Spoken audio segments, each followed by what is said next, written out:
Please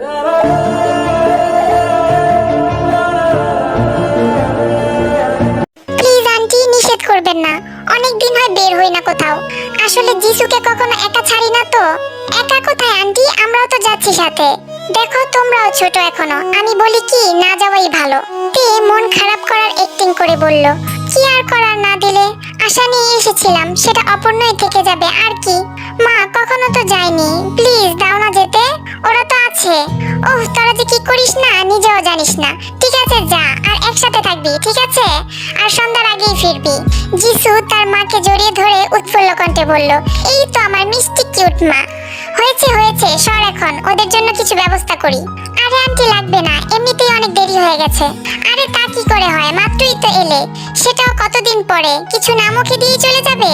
aunty কিছু লাগবে না, আমরা যাচ্ছি, এমনিতেই বিকেল হয়ে গেছে, অন্য একদিন এসে আবার খেয়ে যাব বলেই হাসলো জিমিন। ওহ আমি তো ভেবেছিলাম আম্মু দিবে না, যাক বাঁচা গেল। হয়েছে, আমাদের জন্যই দিয়েছে বুঝলি। তা এখন বল, কার সাথে রিলেশনে চলে গেলি ঠাস করে, আমাদেরকে না জানিয়ে? জিসু লজ্জা মাখা মুখ নিয়ে বলল, গেলেই দেখতে পাবি, কিন্তু আমি ভাবছি অন্য কথা। কি ভাবছিস? দেখলি না সেদিন ভাইয়া তোকে কিভাবে প্রোটেক্ট করলো, আর হঠাৎ করে ওই বলিষ্ঠ লোকটা কোথা থেকে আসলো ভেবেছিস? আমার মনে হয় ভাইয়া তোকে প্রোটেক্টের জন্য আলাদা কোনো বডিগার্ড রেখেছে। তে একবার চারিদিকটায় তাকিয়ে বলল, তা আমি কি করব? ভাইয়া যদি জানতে পারে তুই এমন না বলে বাড়ি থেকে বের হয়েছিস, কি হবে তোর কোনো ধারণা আছে? তে একবার ঢোক গিলে বলল, আমি কি জানি, তাছাড়া ওনার সাথে আমার ব্রেকআপ হয়ে গেছে, আমি কারো ধার ধারি না বুঝলি, এত ধৈর্য নাই, পারবো না কারো মতো চলতে বলেই সামনে হাঁটা ধরল তে। আরে রাগ করছিস কেন, জিমিন তো ঠিকই বলেছে, ভাইয়া জানলে কি হবে, আমার আইডিয়া হয়ে গেছে, আমার তোকে এখানে আসার কথাটা বলাই ভুল হয়েছে, আমার তো মনেই ছিল না। বকবক করিস না তো, বললাম তো ব্রেকআপ, সিরিয়াসলি। কি বলছিস তে, ভাইয়া ব্রেকআপ করলো কিভাবে? তোদের ব্রেকআপের প্রশ্ন কিভাবে ওঠে? তোদের তো এতটুকু বলতেই তে বলে উঠলো, এমন ভাবে বলার কি আছে, এটাই তো হয় তাই না? কিছুদিন আকাশ বাতাস সাক্ষী রেখে ভালোবেসে পরে অন্যজন নিয়ে ঘুরে সেম ডায়লগ মারে, হয়েছেটা কি বল না? উনি মাফিয়া মানুষ, ওনার একজনে হয় বলতো? এসব মানুষের অনেক অনেক মানুষ লাগে, একটার পর আরেকটা প্রয়োজন হয়, না হলে প্রেস্টিজ থাকে না। তাই আমার ওনার উপর কোনো অভিযোগ নেই। কি সব যাতা বলছিস, ভাইয়া তো এমন না, আমরা তো ভাইয়াকে জানি নাকি? আমার থেকে বেশি জানিস? কারো পার্সোনাল মানুষকে অন্য কেউ ভালোভাবে চিনতে পারে না, কিন্তু আইডিয়া দিতে পারে, কারণ আপনদের মাঝে ভুল বুঝাবুঝি হয়, অন্যদের মাঝে সেগুলো হয় না। তা এতই বুঝলে তুই নিয়ে জানা তোর জাঙ্কুক ভাইয়াকে, আমাকে কেন বলছিস? আমাদের ব্রেকআপ, এখন এটা নিয়ে আর কোনো কথা বলতে চাই না, ব্যাস। রিক্সা ডাক, আর হাঁটতে ভালো লাগছে না। মামা এখানেই নামিয়ে দিন। জিসুর কথা মতো একটা 5 স্টার রেস্টুরেন্টের সামনে রিক্সা থামলো। তে জিমিন জিসুর সামনে গিয়ে ভেতরে ঢুকতে যায়, কিন্তু কেয়ারটেকার বলল, সরি ম্যাম, আজকে এখানে কেউ আসতে পারবে না, একজন বিজনেসম্যান শপটা আজকের জন্য নিয়ে নিয়েছে। এটা আবার কেমন কথা কাকু? হোটেল একজনের জন্য কেন হবে? সবাই তো আসবে তাই না? সরি ম্যাম, আপনারা আসতে পারেন, আজ ভেতরে যাওয়া যাবে না, মিটিং চলছে ভেতরে। আশ্চর্য তো, হোটেলে কেন মিটিং চলবে? ওনাদের কি অফিসে জায়গা নেই? যত সব। আচ্ছা বাদ দে না, অন্য কোথাও যাই চল। আরে আমি তো এখানে আসতে বলেছি ওনাকে, কল দিয়ে বলে দে জায়গা ব্লক আছে, অন্য কোথাও আসতে বললেই হলো। দুটো লোকের জন্য সবাই কেন ফিরে যাবে? আর ওসব মানুষের কি আর জায়গা মেলেনি মিটিং এর? সেটাই তো, একবার বলে দিয়েছি, এখন কি আবার চেঞ্জ করব? কথার কি মূল্য নেই আমার? কাকু মিটিং কখন শেষ হবে? সেটা তো জানি না ম্যাম। আমাদেরও জরুরি কাজ আছে ভেতরে, যেতে দিন, নয়তো জোর করে যাব বলে দিলাম। দেখুন, এটা কোনো সাধারণ মানুষের মিটিং হচ্ছে না, আপনারা ঝামেলা করবেন না, চলে যান। তা ভেতরে কি কোনো পশু পাখিরা মিটিং করছে যে ভেতরে সাধারণ মানুষ নেই? যত সব। তে বাদ দে না, চল অন্য কোথাও যাই। কি আর করার, চল। তেও আর কথা বাড়ালো না, বিরক্ত চেহারা নিয়ে যাওয়ার জন্য পা বাড়াতেই পিছন থেকে কেউ বলে উঠলো, জিমিন তোমরা এখানে কি করছো? সবাই পেছনে ফিরলো। মিঙ্গুকে দেখে তে কপাল কুঁচকায়। জিমিন হেসে বলল, আরে ভাইয়া আপনি এখানে? মিঙ্গু সামনে আসতে আসতে বলল, কাজে এসেছিলাম, গাড়ি থেকে চোখ পড়লো তোমরা ওনার সাথে কথা বলছো, তাই নেমে আসলাম। কিছু প্রবলেম? আসলে এসেছিলাম একটু এমনি, বাট ভেতরে নাকি মিটিং চলছে কারো, আজকের জন্য হোটেল ব্লক করা। মিঙ্গু কেয়ারটেকারের দিকে তাকিয়ে বলল, কিসের মিটিং ভেতরে? স্যার, আসলে মিস্টার জিয়ন কোনো বিশেষ মিটিংয়ে আছে, তাই আজকের জন্য সকাল থেকে এটা ভাড়া করে নিয়েছে। আচ্ছা ঠিক আছে। কি বললেন কাকু? কোথাকার মিস্টার জিয়ন? হ্যাঁ, টাকা দিয়ে ভাব দেখায় নাকি? শুনুন, আমার চাচা জানেরও কিন্তু অনেক টাকা, বলে দিলাম বলেই ভেঙচি কাটলো তে। করছিস কি তে, চুপ থাক না। উনি বোধহয় একটু বেশি কথা বলেন সব সময়, তাই না? জিমিন হেসে বলল, আসলে তে একটু এমনই চঞ্চল, একজনের কাছে ব্যতীত। ঠিক বুঝলাম না। এরই মধ্যে জিসুর ফোন বেজে উঠল। জিমিন, তে তোরা কি যাবি নাকি আমি চলে যাব? উনি অপেক্ষা করছে। জিমিন একটু দুষ্ট হেসে বলল, দেখার তো ইচ্ছে ছিল বেচারাকে, যার কপালটা পড়ে দিলি তুই। জিমিন, ঠিক হচ্ছে না কিন্তু এবার। আমি গেলাম, তোরা থাক। আমিও যাব। চল তাহলে। জিমিন কিছু বলতে যাবে তার আগেই মিঙ্গু বলল, ঠিক আছে যাও তোমরা, আমরা এইদিকেই আছি, জলদি চলে এসো, ওকে? জিসু আর তে চলে যায়। জিমিন আর কিছু বলতে পারলো না। এইদিকে চলো, এখানে দাঁড়িয়ে থেকে লাভ নেই। জিমিন সাই দিয়ে মিঙ্গুর সাথে পাশাপাশি হাঁটতে লাগলো ধীর পায়ে রাস্তার পাশ দিয়ে। একের পর এক গাড়ি অতিক্রম হচ্ছে, কারো মুখে কোনো কথা নেই। বেশ খানিক পর মিঙ্গু বলল, একটা কথা বলবো? জিজ্ঞেস করার কি আছে, বলুন। সুগার সাথে কিভাবে বিয়েটা হলো আকস্মিক? সত্যি বলতে আমাদের বিয়েটা হয়েছে কোনো কারণবশত, বাধ্য হয়ে। কি কারণ জানতে পারি? সেটা আমিও জানি না, তবে কাই ভাইয়া সুগা ভাইয়াকে বাধ্য করেছে। ঠিক বুঝলাম না। আচ্ছা আমাকে সবটা বলবা, এতদিন কি হয়েছে না হয়েছে? আর কাই কেনই বা জেলে, কি করেছে সবকিছু বলো। জিমিন হেসে বলল, ঠিক আছে বলবো, কিন্তু এই রোডে ভীষণ বিরক্ত লাগছে। আচ্ছা আইসক্রিম খাবা? সেটাই বলতে চাচ্ছিলাম। মিঙ্গু হেসে পাশেই থাকা দোকান থেকে দুটো কোন আইসক্রিম হাতে নিয়ে জিমিনকে একটা এগিয়ে দিয়ে বলল, নিশ্চয়ই চকলেটেরটা খাবে। আপনি কিভাবে জানেন? আইডিয়া করলাম শুধু। এখন খাও আর বলো সবটা। জিমিন বলতে শুরু করলো, কিরে তোর বয়ফ্রেন্ড এখনো আসছে না কেন? তখন তো বললি ওয়েট করছে নাকি? দাঁড়া দেখছি কল দিয়ে। ক্ষণিক বাদে একজন ছেলে ব্ল্যাক মাস্ক পরে উপস্থিত হয়ে যিশুর সামনে দাঁড়িয়ে বলল, হেই। যিশু ঠিক বুঝলো না, কে আপনি? ছেলেটা স্মিত হেসে বলল, ভালোবাসার মানুষটির গলার আওয়াজ শুনেও কেউ চিনতে পারবে না, এটা প্রথম দেখলাম। যিশু সাথে সাথে লজ্জায় আড়ষ্ট হয়ে মুখের উপর হাত দিয়ে হেসে বলল, আপনি? ছেলেটা বলল, কি ভেবেছিলে অন্য কেউ এসে এভাবে ডাকবে তোমায়? এত লেট করলেন কেন? কখন থেকে দাঁড়িয়ে আছি। ছেলেটা হেসে বলল, ফার্স্ট মিট একটু শরণাপন্ন না হলে হবে বলো? খুব কথা জানেন। না জানলে তোমাকে এমন কাছ থেকে দেখতে পারতাম, এই মিষ্টি চেহারাটুকু মিস করতাম। যিশু লজ্জায় লাল হয়। এতক্ষণে একটিবারের জন্য ও ছেলেটার দিকে তাকায়নি। সাথে দাঁড়িয়ে আছে তে। তা ভাই সাহেব কি এমন করে মেয়েদের মতো মাস্ক পরেই থাকবেন নাকি পরিচয়টা পাবো? ছেলেটা হেসে বলল, তে। তে বিস্ময় প্রকাশ করে বলল, নাম জানলেন কিভাবে? এখনো তো কিছুই বলিনি। ছেলেটা এক হাতে মাস্কটা খুলে মৃদু হেসে এক হাত বাড়িয়ে দেয় হ্যান্ডশেকের জন্য। I am Jongsuk. তে জংসুকের হাতের দিকে তাকিয়ে এক প্রকার ভয়ে ঢোক গিলে আশপাশটা একবার তাকায়। যিশু তের কানের কাছে গিয়ে বলল, কি হলো তোর? তে আর কিছু না ভেবে হালকা হাসার চেষ্টা করে হাত মিলায়। কয়েক সেকেন্ড যেতেই তে হাত সরিয়ে নেয়। কিছু নিয়ে চিন্তিত? না তেমন কিছু না। যিশু তাহলে যাওয়া যাক। যিশু তোরা যা, আমার ভালো লাগছে না। তোর আবার কি হলো? একটু আগেই তো বললি যাবি।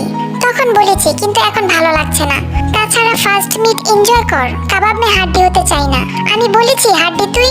আপনি থাকতে পারেন, প্রবলেম নেই। তাছাড়া যিশুর সাথে যদি বান্ধবী ফ্রি থাকে এতে লাভ কিন্তু আমারই হলো। বলে হাসলো জংসুক। আপনার দুষ্টুমি কি শেষ হবার নয়? ঠিক আছে আমি চুপ। আপনি বেশ মজার মানুষ, এই জন্যই বুঝি যিশু আপনার প্রেমে হাবুডুবু খাচ্ছে। একদম রাগ উঠাবি না তে, তোরা সবগুলো একরকম। যা, আমি এখনই বাড়ি চলে যাব। আরে রাগ করছো কেন? মজা করছি একটু। আমি গেলাম, ওকে? আমি জিমিনের কাছে আছি, আর জলদি আসবি সন্ধ্যার আগে। ঠিক আছে, দেখে যাস কিন্তু। তে সামনের দিকে হাঁটা ধরলো। ওহ আচ্ছা, এই ব্যাপার। কাই এত কিছু তের জন্য করেছে? কাই তো এমন ছিল না, যথেষ্ট ভদ্র ছিল। কেন জানি এখনো বিশ্বাস হচ্ছে না। এটাই হয়েছে, এটাই সত্যি। আচ্ছা, যতটুকু বুঝলাম সুগা তোমাকে ওয়াইফ হিসেবে মেনে নেয়নি। আচ্ছা, বিয়েটা কি টিকিয়ে রাখবে নাকি এই সম্পর্কে কিছু ভেবেছো? আই থিংক কাউকে বলা ঠিক না, বাট তবুও বলছি, হয়তো ওনার সাথে আমার ডিভোর্স হতে চলেছে। মিঙ্গু অবাক হয়ে বলল, কি বলছো? বিয়েটা কি ছেলে খেলা? কেউ বললো আর করে নিলাম, আবার মন চাইলে ভেঙে দিলাম। জিমিন একটু হাসার চেষ্টা করে বলল, আসলে জোর করে তার সম্পর্ক টিকিয়ে রাখা যায় না, তাই না? মিঙ্গু কি বলবে খুঁজে পেল না। কতটা মাস পর নিজের প্রেয়সীকে দেখে যেমন প্রশান্ত হয়েছিল, তেমনি কালকে ধাক্কাটাও খুব জোরে লেগেছিল, ঠিক কলিজায়। যাই হোক, দুর্বলতাটা তো আর প্রকাশ করেনি কখনো, তাই সবটা নিজের মাঝে চেপে গেল। আর যাই হোক, বিয়েটা তো হয়েছে, তাই বলে সম্পর্ক ভেঙে যাক নিজের প্রেয়সীর, সেটা সে চায় না। একটা কথা বলবো? বলুন। পছন্দ করো সুগাকে? যেই সম্পর্ক ইতি টানবে দুদিন পর, সেটার প্রতি মায়া থাকে কি করে? প্রশ্নটা এটা ছিল না। একতরফা কিছু আশা করা ঠিক না। মিঙ্গুর বুঝতে বাকি রইল না জিমিনের মনে সুগাকে নিয়ে সামান্য হলেও ফিলিংস আছে। প্লিজ আপনারা কারা? ছেড়ে দিন বলছি আমায়। আমি কি করেছি আপনাদের? একটা লোক হাতে লাঠি নিয়ে দাঁড়িয়ে আছে। তেকে একটা অন্ধকার রুমে নিয়ে এসেছে। তে যিশুর কাছ থেকে এসে আনমনা হয়ে কি যেন ভেবে যাচ্ছিল। আকস্মিক একটা কালো গাড়ি এসে তেকে কয়েকজন লোক উঠিয়ে নেয় গাড়িতে। তের তখন সাথে সাথে কিছু বোধগম্য হলো না। লোকটা কাছে এসে বলল, ওই জিয়ন জাংকুকে কি হচ্ছে তুই? জলদি বল, নয়তো মেরে দিব। আপনারা কারা? আমাকে এমন করে এখানে নিয়ে আসলেন কেন? আমাকে যেতে দিন প্লিজ। আবারও জিজ্ঞেস করছি, সোজাসুজি বলবি নাকি মার খেয়ে বলবি? জাংকুক? কোন জাংকুক? লোকটা হাতের লাঠিটা দিয়ে তের বাঁ দিকে বাহু বরাবর একটা বাড়ি মারে। মারছেন কেন আমায়? কি করেছি আমি? আমি তো আপনাদের কোনো ক্ষতি করিনি। এই মেয়ে, কি বলছি বুঝিস না? এত ন্যাকামি করছিস কেন? যত সব, বলবি নাকি মেরে দেব? কি বলতে হবে বলুন, আমি বলছি, কিন্তু আমাকে যেতে দেবেন আগে বলুন। লোকটা তার ভয়াবহ হাসি টেনে বলল, এই তো লাইনে এসেছিস। জিয়ন জাংকুক কি হয় তোর? সত্যি করে বল, শুধু ভাই নাকি তোর সাথে ওই বেটা লাইন মারছে? উনি উনি আমার কিচ্ছু হয় না, সত্যি বলছি। উনি একটা প্রতারক, এইটুকুই জানি। তোর নাটক দেখার জন্য এসেছি এখানে? ঠিক করে বল। আমি ওনার বোন হই, আমার ছোট চাচার ছেলে। তোর আর ওই বেটার মাঝে সম্পর্ক আছে কোনো? ছিল, এখন নেই। কেমন সম্পর্ক ছিল? আসলে ওই লোকটা আমাকে ধোকা দিয়েছে, প্রতারক উনি। কিন্তু আপনি কে? সত্যি করে বলুন। লোকটা বাঁকা হেসে জায়গা ছেড়ে একটু দূরে গিয়ে কাকে যেন কল দিয়ে বলল, কিছু হয় না ওই বেটার, তবে মনে হয় জিয়ন জাংকুককে মেয়েটা পছন্দ করে। জিয়ন জাংকুক এসবই নেই, এইটুকুই বুঝলাম। এখন মেয়েটাকে ছেড়ে দেব নাকি মেরে দেব? কখনো যেন বাড়ি ফিরতে না পারে। Okay ma'am. বলেই ফোনটা কেটে দিয়ে পিছনে তাকিয়ে অবাক হলো লোকটা। এইমাত্রই তো মেয়েটা এখানে ছিল, কোথায় গেল? পালিয়ে গিয়ে কোথায় যাবে? লোকটা তেকে খোঁজার জন্য কয়েকজন লোককে বাহিরে পাঠায়। বাহিরে যেতেই তেকে দেখলো দৌড়ে যাচ্ছে। লোকগুলো তের পিছন নেয়। এই মেয়ে দাঁড়া বলছি, একবার পাই তবে লাশ ফেলে দেবো বলে দিলাম। হঠাৎ তে আর লোকগুলোর মাঝে বরাবর দুটো গাড়ি এসে ব্রেক করে। তে পেছনে একবার তাকায়, লোকগুলোকে ঠিক দেখা যাচ্ছে না গাড়ি দুটোর জন্য। মনে মনে গাড়ি দুটিকে ধন্যবাদ জানিয়ে আবারও দৌড়ে অন্য গলিতে ঢুকে গেল। লোকগুলো সামনের গাড়িটার কাছে এসে বলল, তোদের জন্য হাতছাড়া হয়ে গেল মেয়েটা, আজ তো তোদের। এইটুকু বলেই আটকে যায়, কারণ গাড়ির দরজা খুলে বের হয়ে আসে ইয়োনো। ইয়োনোকে চিনতে তাদের অসুবিধা হয়নি। জিয়ন জাংকুকের আশেপাশে সবসময় থাকে বিশেষ অ্যাসিস্ট্যান্ট। লোকগুলো ঢোক গিলে বলল, আপনি? সোজা বল, ওই মেয়েটার পেছনে কেন লেগেছিস? একটা লোক সামনে এসে বলল, তোর সমস্যা কি? তোকে কেন বলতে যাব? তুই তো ওই মিস্টার মাফিয়ার চামচার মতোই থাক। ইউনোর হাতে একটা বন্দুক তুলে দেয় পেছনে থাকা একটা লোক। ইউনো বন্দুকের দিকে তাকিয়ে বলল, বলবি নাকি এটা ব্যবহার করতে হবে সেটা বল। লোকটা ঢোক গিলে বলল, এসবের ভয় কাকে দেখাস? এসব নিয়ে প্রতি মুহূর্তে খেলাই আমাদের কাজ। ভুল জায়গায় ভুল কাজ করিস না। দেখ, তোকে ছেড়ে দিচ্ছি, চলে যা। মেয়েটাকে তো অন্যদিন দেখে নেব। ইয়োনো বাঁকা হেসে লোকটার পা বরাবর বন্দুকের একটা গুলি চালায়। এই, কি করছিস তুই? আমাদের পেছনে লেগেছিস কেন? কি করেছি তোর? ভালো ভালো বলছি, সরে যা, নয়তো। ইয়োনো বাঁকা হেসে সামনে দু কদম এগিয়ে গিয়ে বলল, বলবি নাকি বুকে গুলি চালাবো সেটা বল। মেয়েটার পেছনে কেন পড়েছিস? ওটা জেনে তোর কি কাজ? যেটা কাজ সেটা কর না গিয়ে। নাকি এটাই সত্যি যে জিয়ন জাংকুকের সাথে এই মেয়েটার কোনো কানেক্ট আছে? এখন তো মনে হচ্ছে এটাই হবে। বাহ, জিয়ন জাংকুকের মেয়ে মানুষ লাগে। পেছন থেকে একটা লোক বলে উঠল, আদেশ দেন এই বেটা অ্যাসিস্ট্যান্টের এক কোপে খুলি উড়িয়ে দেই। কথাটা বলতে দেরি হলেও ইউনোর ট্রিগার চালাতে দেরি হলো না। সাথে সাথে লোকটা মাটিতে লুটিয়ে পড়লো। এখনো বলছি, মরতে না চাইলে বল, কার কথায় মেয়েটার পেছনে লেগেছিস? লোকটা তবুও মুখ খুলল না। ইউনো পেছনের দুটো লোককে কি যেন ইশারা করতেই লোক দুটো সামনের দুটো লোককে ধরে জোরপূর্বক গাড়িতে উঠালো। তে আর জিমিন প্রায় সন্ধ্যাবেলায় বাড়ি ফিরে। তে জিমিনের কাছে সবকিছু খুলে বললে জিমিন ভয়ে আর এক মুহূর্ত দেরি না করে তেকে নিয়ে বাড়ি চলে আসে। যিশুকেও বলে দেয় সে যেন বাড়ি চলে যায়। কিন্তু বাড়িতে ঢোকার সাথে সাথে অবাক হয়, পুরো বাড়িতে এত এত মানুষ, সবাই পুরুষ মানুষ। চারিদিকে কালার বাতির ঝলকে বাড়িটাকে রঙিন মনে হচ্ছে। কারো চেহারা স্পষ্ট নয়। বক্সে পার্টি গান বাজছে। কি হলো রে তে? বাড়িতে কিছু আছে নাকি? কি দুপুরেতে দেখে গেলাম সব ঠিকঠাকই ছিল, তাহলে বাবা আমাদের কিছু বললো না কেন? আমি তো তোর সাথেই ছিলাম, জানবো কি করে? আর এত বছরেও তো বাড়িতে এমন পার্টি অনুষ্ঠান তো কখনো হতে দেখিনি। আচ্ছা, বাবাকে জিজ্ঞেস করি চল। চাচাকে কোথায় খুঁজবো এখন এত মানুষের মাঝে? উপরে চল, আগে ফ্রেশ হয়ে আসি। তে আর জিমিন উপরে যেতে যাওয়ার পথে নামজনের দরজার সামনে গিয়ে দাঁড়ালো। নামজুন কাত হয়ে শুয়ে আছে। তে আর জিমিন ভেতরে ঢুকলো। চাচা, বাড়িতে আজ কি গো? কিছুই তো বললে না। নামজুন শোয়া থেকে উঠে বললেন, আমিও সেই প্রশ্ন নিয়ে আছি। বুঝিয়ে বলো, পার্টি কিসের? কোনো ভালো খবর আছে নাকি? কোনো প্রমোশন হয়েছে তোমার? পার্টি আমার নয়, জাংকুকের। আমাকে কল দিয়ে বলল বাসায় ফিরতে, আর কিছুই বলেনি। বাড়িটাকেও কালো পানির জায়গা বানালো এই ছেলে। হঠাৎ করে ভাইয়ার আবার কি হলো? সে যাই হোক, আমাদের জেনে লাভ নেই, রুমে চল। বলেই দ্রুত পায়ে হনহন করে রুমে চলে যাইতে, কিন্তু গিয়ে আরেক দফা অবাক হয়। তার রুমে এই মেয়ে কি করছে? যেই মেয়েকে দু চোখে সহ্য করতে পারে না তে, সেই তার রুম অব্দি চলে এসেছে দখল করতে।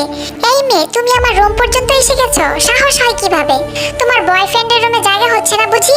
তুমি ঠিক কি বুঝাতে চাইছো বুঝলাম না। একদম না বুঝার ভান করবে না। আমার রুম থেকে বের হও, অসভ্য মেয়ে কোথাকার। তোমার নামটা কি জানো? কি করবে তুমি?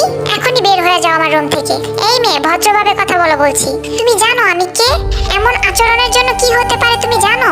তে মেয়েটার এক হাত ধরে টানতে টানতে বাহিরে নিয়ে হাতটা ছেড়ে দিয়ে বলল, অন্যের জিনিস কেড়ে নিতে তোমার পছন্দ বুঝি? সে যাই করো, আমার রুমে আসবে না কখনো। কাজটা তুমি ভালো করলে না তে, এর ফল ভোগ করতে হবে তোমাকে।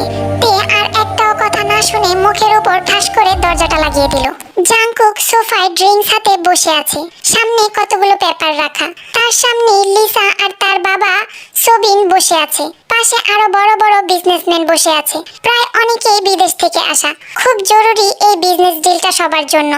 জাংকুক কয়েকবার পেপারগুলো দেখে নিল, ড্রিঙ্কসে চুমুক বসাতে বসাতে বলল, মিস্টার সোবিন, খুব ভালো প্লেয়ার আপনি, আই লাইক ইট। বলেই কলমটা হাতে নিল জাংকুক। সাইন করার আগে আমার আরো একটা শর্ত আছে। সুযোগ পেলে শিয়াল ও সিংহের জায়গায় আসতে চায়। তা বলুন কি শর্ত? সোবিন হেসে বলল, ইন্টেলিজেন্ট বয়। বলেই দাঁড়িয়ে বলল, গাইস, আমার মেয়ে লিসা, কে ইন্ডাস্ট্রির একমাত্র উত্তরসূরি। সবাই নিশ্চয়ই জানেন আজকের এই ডিলটা হওয়ার সাথে সাথে যেমন সবার কোম্পানি লাভ দ্বিগুণ লাভ করবে, তাই ভাবছি আনন্দের পাশাপাশি আরেকটা খুশির খবর হয়ে যাক। আমার মেয়ে লিসার সাথে আজ মিস্টার জিয়ন জাংকুকের এনগেজমেন্টও হয়ে যাবে।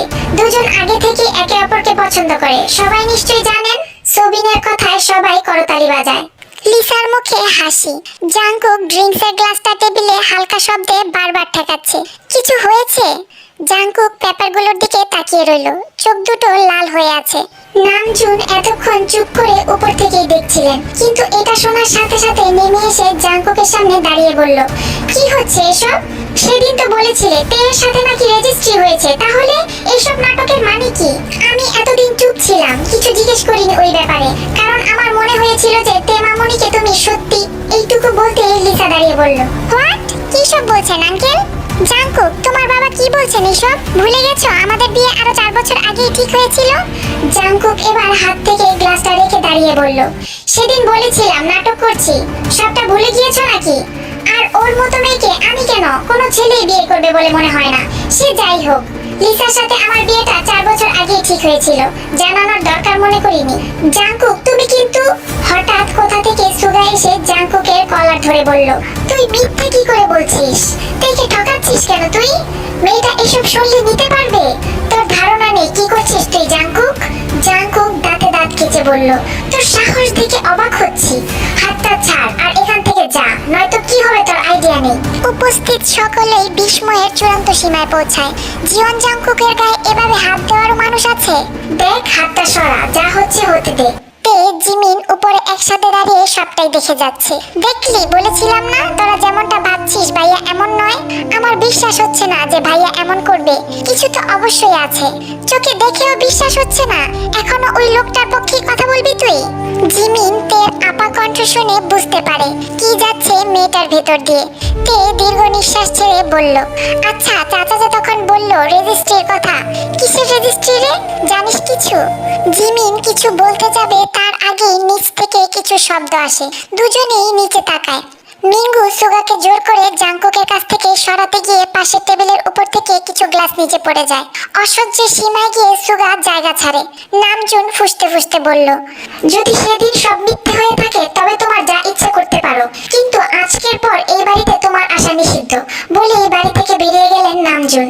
মিস্টার সোবিন উপস্থিত সবার দৃষ্টি আকর্ষণ করার জন্য বলে, এভরিওয়ান, আমরা আমাদের অনুষ্ঠান চালিয়ে যাই।